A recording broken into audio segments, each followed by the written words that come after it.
नमस्कार दोस्तों, आपका स्वागत है। आज की कहानी राजेंद्र जी, उनकी धर्मपत्नी सुमित्रा जी और उनके बेटे बहू पर आधारित है। आज की कहानी हमें यह सिखाती है कि ज़िंदगी के उतार चढ़ाव पर भी अगर आप निराश ना हो और एक सकारात्मक सोच रखें तो आपका भविष्य उज्जवल रहेगा। आज की कहानी का शीर्षक है एक नया सूरज। आइए सुनते हैं। राजेंद्र जी एक साधारण परिवार से ताल्लुक़ रखते थे। उनके पिता किसान थे और बचपन से ही उन्होंने गरीबी का दंश झेला था। उन्होंने अपने जीवन में बड़ी कठिनाई और कष्ट देखे थे। वे 2 भाई और एक बहन थे। उनके पिता को घर का गुजारा करने के लिए दिन रात खेत में मेहनत करनी पड़ती थी। राजेंद्र जी की पढ़ाई लिखाई भी एक गांव के सरकारी स्कूल में हुई थी। राजेंद्र जी को स्कूल में जाने से पहले और आने के बाद अपने पिताजी की उनके काम में मदद भी करनी पड़ती थी। वे बचपन से ही बहुत मेहनती और ईमानदार इंसान थे।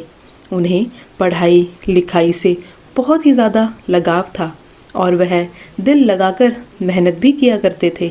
राजेंद्र जी ने हमेशा से ठान रखा था कि वे अपने बच्चों को ऐसा जीवन देंगे जिसमें ना तो अभाव हो और ना ही संघर्ष।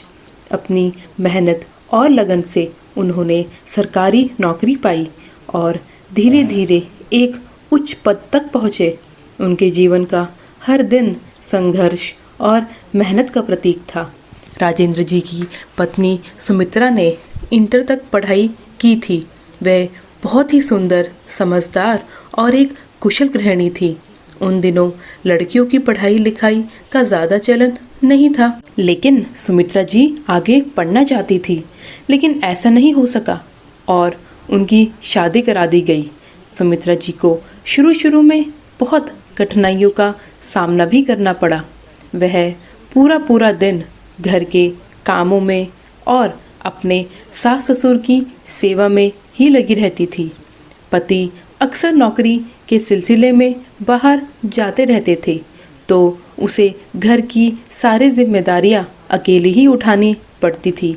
अब राजेंद्र जी और सुमित्रा जी के 2 बच्चे भी हो गए थे। वह पूरा दिन घर के काम करती और साथ ही साथ बच्चों को भी संभालती। अपने सास ससुर की सेवा भी किया करती थी।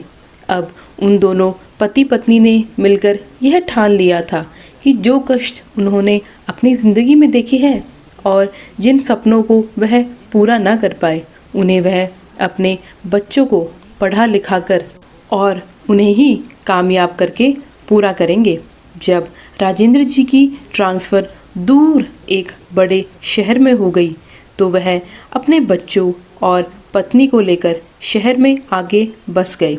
राजेंद्र जी ने अपनी पत्नी सुमित्रा जी के साथ मिलकर अपने बच्चों को एक अच्छे से अच्छा जीवन देने का प्रयास कर रहे थे।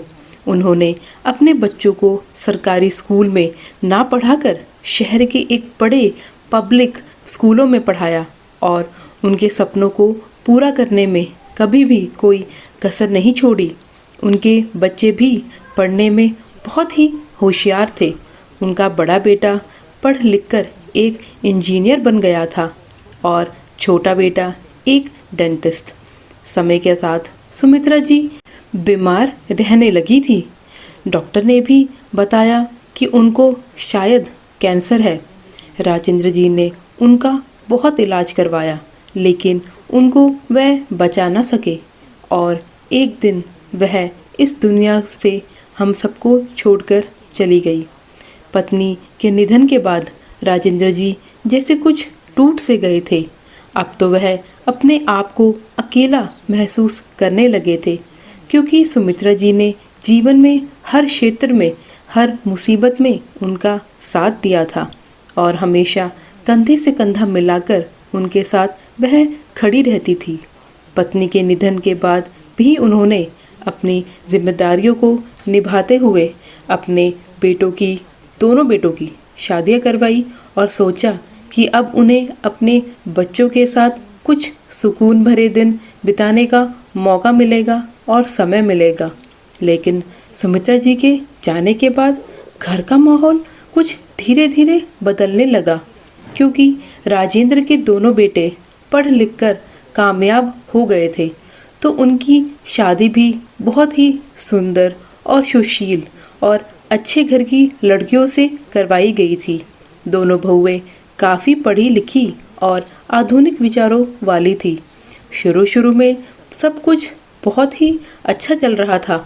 बहुएं अपने ससुर की बहुत इज्जत किया करती थी, लेकिन धीरे धीरे चीज़ें बदलने लगी। वे राजेंद्र जी को ज़्यादा पसंद नहीं करती थी और वो उन्हें पुराने विचारों के और रूढ़िवादी सोच के लगने लग रहे थे, जबकि राजेंद्र जी एक पढ़े लिखे समझदार इंसान थे। लेकिन कहते हैं ना कि जब समय के साथ परिस्थितियाँ बदल जाती है, कुछ ऐसा ही राजेंद्र जी के साथ भी हुआ। बहुएं राजेंद्र जी को एक बोझ समझने लगी थी और बेटों ने भी अपनी पत्नियों के कहने पर उनसे दूरी बना ली। बहुएं अपने ससुर का कोई सादा ख्याल नहीं रखती थी, बस उनको 2 वक्त का खाना देकर अपने फर्ज से इतिश्री कर लेती थी। धीरे धीरे राजेंद्र जी अकेलेपन महसूस करने लगे थे। अब उन्हें घर में किसी भी काम में दखलंदाजी करने का अधिकार भी नहीं था। उनसे किसी तरह की कोई भी सलाह नहीं ली जाती थी। यदि वह कभी कुछ कहते तो उनकी बात को टाल दिया जाता था और दोनों बेटे यह तर्क देते थे कि आप बूढ़े हो गए हैं पिताजी, और आपके विचार भी समय के साथ पुराने हो गए हैं। अब आपको हमारे जीवन में दखल देने का कोई हक नहीं है। राजेंद्र जी, जिन्होंने जिंदगी भर मेहनत करके अपने दोनों बच्चों की हर एक इच्छा को पूरी करने की कोशिश की थी और जीवन के हर सुख सुविधा उन्हें देते आए थे, बच्चों से इस तरह की उपेक्षा देखकर वह कुछ टूट से गए थे। धीरे धीरे हालत ज़्यादा बिगड़ती ही जा रही थी। अब तो हर बात पर राजेंद्र जी को अपमान सहना ही पड़ता था। बहू के साथ दोनों बेटे भी उनका अपमान करने से पीछे नहीं हट रहे थे। अब उन्हें राजेंद्र जी एक पुराने और बेकार सामान की तरह लगने लगे थे, जिनकी समय के साथ कोई कीमत नहीं होती। इंसान कबाड़ नहीं होता, उसे हर उम्र में प्यार और इज्जत की ज़रूरत होती है। लेकिन राजेंद्र जी के घर में अब ऐसा कुछ बचा ही नहीं था। उनका बात बात पर अपमान होता ही जा रहा था। धीरे धीरे दोनों बेटों ने अपनी अलग अलग गृहस्थी बसा ली। अब तो राजेंद्र जी के खाने के भी लाले पड़ रहे थे। दोनों बहुएं एक दूसरे पर जिम्मेदारियां टालती ही जा रही थी। अब तो ऐसा समय आ चुका था कि राजेंद्र जी को एक समय का खाना छोटी बहू देती थी और दूसरे समय का खाना बड़ी बहू देती थी, और उनमें से यदि एक समय पर खाना नहीं बनाती या फिर उसे कहीं जाना पड़ जाता तो राजेंद्र जी को भूखे पेट ही रहना पड़ता था। उनकी दूसरी बहू उन्हें खाना नहीं देती थी और राजेंद्र जी की इतनी हिम्मत भी नहीं हो पाती थी कि वह खुद खाना लेकर खा सके। दिन भर दिन हालत बिगड़ते ही जा रहे थे। राजेंद्र जी अपने आप को कुछ ठगा हुआ महसूस कर रहे थे। उन्होंने अपनी सारी की सारी ज़िंदगी की कमाई अपने इन बेटे बहुओं पर खर्च कर दी थी और अब इस तरह का व्यवहार से उनकी आत्मसम्मान पर बहुत चोट लग रही थी। लेकिन वे क्या ही कर सकते थे। अब तो बेचारे अपने आप को एक असहाय और अकेला इंसान महसूस करने लगे थे। अपने बेटों से भी वह कुछ कह नहीं पाते थे, क्योंकि उन्हें लगता था कि कहीं उनकी गृहस्थी में मुझ बुजुर्ग की वजह से कोई बिखराव आ गया तो। लेकिन उनका मन उन्हें अंदर ही अंदर कचोटता रहता था। वह स्वाभिमान से जीना चाहते थे। वे कई बार अपनी पत्नी सुमित्रा जी को याद करके उनकी आंखों में आंसू आ जाते थे और मन ही मन वे हमेशा कहते थे, सुमित्रा, तुम मुझे छोड़कर क्यों चली गई? तुम मेरा गुरूर थी और बुढ़ापे में तो मुझे तुम्हारी बहुत ही कमी महसूस होती है। काश हम दोनों साथ होते तो शायद दोनों मिलकर आसानी से अपना आखिरी वक्त तो गुजार लेते। क्यों भगवान ने तुम्हें इतनी जल्दी मुझसे अलग कर दिया? एक दिन हालत इतनी बिगड़ गई कि बहू और बेटों ने राजेंद्र जी को साफ साफ ऐसा कह दिया कि उनके लिए अब उनके ही घर में कोई जगह नहीं है। राजेंद्र जी एक स्वाभिमानी इंसान थे। उन्होंने जिंदगी भर मेहनत की थी। राजेंद्र जी इतना बेइज्जत होकर रहना नहीं चाहते थे, इसलिए मजबूर होकर एक दिन उन्होंने उनके घर को छोड़ दिया और वह वृद्ध आश्रम में जाकर रहने चले गए। वृद्धाश्रम में पहुंचने के बाद राजेंद्र जी ने शुरुआत में खुद को बेहद अकेला और असहाय महसूस किया, लेकिन धीरे धीरे उन्होंने महसूस किया कि वहाँ रहने वाले अन्य बुजुर्ग भी उन्हीं की तरह अपने परिवार से उपेक्षित और दुखी हैं। उन्होंने अपने दुखों को एक ताकत में बदलने का फैसला किया और वृद्ध आश्रम में बुजुर्गों की भलाई के लिए काम करना शुरू कर दिया। राजेंद्र जी ने ठान लिया था कि वृद्धाश्रम में कई सुधार करने ही पड़ेंगे। राजेंद्र जी पढ़े लिखे और एक उच्च पद के रिटायर्ड अधिकारी भी थे। उनमें एक अजीब नेतृत्व क्षमता भी थी, लेकिन अब बेटे बहू की उपेक्षा की वजह से वह अपने आप को कमज़ोर महसूस कर रहे थे। अब उन्होंने सोचा कि क्यों ना मैं एक अपनी प्रशासनिक और नेतृत्व क्षमता का उपयोग करके इस वृद्ध आश्रम में रहने वाले जो भी बुजुर्ग लोग के लिए कुछ ऐसा करूं कि उनकी ज़िंदगी कुछ आसान सी हो जाए। कहते हैं ना कि मनुष्य यदि मेहनत करने की ठान ले तो उम्र कोई भी हो वह किसी भी मकाम को हासिल ज़रूर कर सकता है। राजेंद्र जी ने भी कुछ ऐसा ही करने का सोच लिया था। वह प्रयास करते हैं। वह देख रहे थे कि वृद्धाश्रम में कितने बुजुर्ग लोग हैं जो बहुत अच्छे अच्छे घरों से बिलोंग करते हैं। कुछ के बेटे तो बहुत कामयाब हैं और समाज के समृद्ध घरों से संबंध रखते हैं। उनके माँ बाप भी वृद्ध आश्रम में ही रहा करते थे। उनके बच्चे अपनी सैलरी में से कुछ हिस्सा वृद्ध आश्रम में देकर अपने फर्ज से इतिश्री कर लेते थे। राजेंद्र जी ने देखा कि इनमें से कुछ बुजुर्ग लोग तो वृद्ध आश्रम में रहने की आदी ही हो गए हैं और वह वृद्ध आश्रम को अपने घर की तरह ही मानने लगे हैं। लेकिन बहुत सारे ऐसे भी लोग थे जो वृद्ध आश्रम में रहकर अभी भी बहुत ही ज़्यादा दुखी थे और अपने बच्चों को दिन भर याद करते रहते थे और वह हमेशा रोते रहते थे।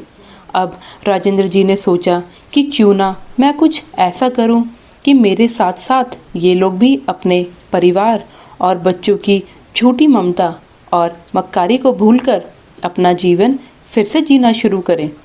अब उन्होंने वृद्ध आश्रम के लिए काम करना शुरू कर दिया था। राजेंद्र जी वैसे भी एक मेहनती और अनुभवी इंसान थे। उन्होंने बुजुर्गों के लिए मेडिकल कैंप लगवाए, शिक्षित युवाओं को बुलाकर मानसिक स्वास्थ्य और मनोरंजन के कार्यक्रम आयोजित किए और समाज के लोगों से वृद्ध आश्रम के लिए कुछ आर्थिक सहायता जुटाई। उनके साथ रहने वाले और अन्य बुजुर्ग लोग में भी धीरे धीरे एक आत्मविश्वास आने लगा। अब उन्हें अपनी बीमारी के लिए या फिर मानसिक तनाव के लिए आर्थिक सहायता के साथ साथ आत्मविश्वास भी मिल रहा था। अब तो वे लोग राजेंद्र जी से बहुत ही ज़्यादा प्रभावित हुए और जैसे ही उनके जीवन में एक नई सुबह सी आ गई हो, सब लोग मिलकर योगा करते, बागवानी करते और तो और जीवन बिल्कुल खुलकर बिताने लगे थे। अब धीरे धीरे उन्हें ऐसा लगने लगा था कि वह वृद्ध आश्रम ही उनका घर है और वह अपनी उम्र के लोगों के साथ रहकर बहुत ही खुश भी रहने लगे थे। वे लोग राजेंद्र जी का धन्यवाद करते रहते थे। क्योंकि उन्होंने उनके अंदर एक नया आत्मविश्वास पैदा जो किया था। अब वे सब लोग अपने परिवार, अपने बहू बेटों से कटने लगे थे। जो बुजुर्ग अपने बेटों के फ़ोन का आने का दिन भर इंतज़ार किया करते थे, अब उनका जब फ़ोन भी आता है तो समय ना रहने का बहाना करके वह फ़ोन कट कर दिया करते थे, क्योंकि अब उनमें खुद से जीने की इच्छा जो जाग गई थी। वे किसी पर भी निर्भर नहीं रहना चाहते थे। और वह सब हुआ तो किसकी वजह से? राजेंद्र जी की मेहनत और उनकी तपस्या से।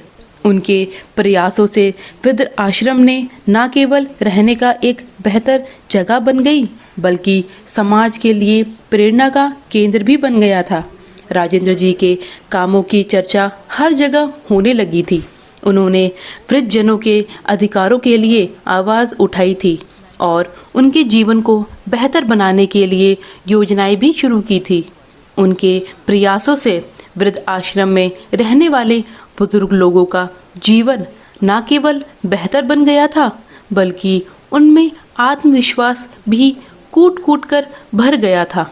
अब जो बुजुर्ग कभी पूरा पूरा दिन अपने परिवार को याद करके परेशान रहा करते थे, अब वह खुशी खुशी अपने दूसरे दोस्तों के साथ वृद्ध आश्रम में रहते थे।